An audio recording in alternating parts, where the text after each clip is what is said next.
Владата без конкретен одговор дали граѓаните кои ќе добијат 6000 денари помош на сметките ќе треба да ги враќаат парите назад ако ја потрошат цела сума, но не само на македонски, туку и на странски производи. Вице-премиерот Битики тврди дека процесот ќе се знае кога ќе се изгласа конечното законско решение. Имало механизми на контрола. Банките ќе треба да ги враќаат на буџетска сметка непотрошените пари, но не се знае што ќе се случи ако некој несовесно ги потроши сите пари, а нема ниту динарна сметка. Дали ќе треба да ги враќа парите? Битики верува дека граѓаните ќе бидат дисциплинирани и дека ќе трошат исклучиво на домашни производи. Исто така изричито негира дека се можни злоупотреби и фаворизирање во процесот на избор на продавници, од кои ќе биде дозволено да се пазарува, чиј избор ќе го прави владата.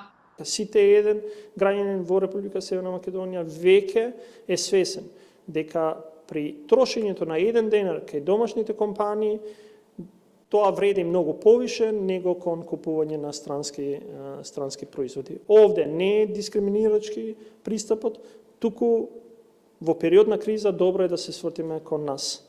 Тоест, тоа што е наше, и затоа сметам дека граѓаните тоа го знаат, они се свесни, ќе има јасна процедура како сето тоа да го потрошат.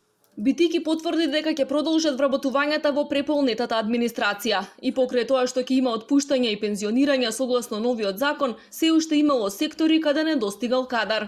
Да се зајакнат капацитети во инспекторатите, во Министерство за внатрешни работи, во Министерство за одбрана и така натаму. Значи, да, можно е да има отпуштање, тоест намалување на администрација, но од друга страна има потреба од дополнување на соодветен кадар таму кај што недостига.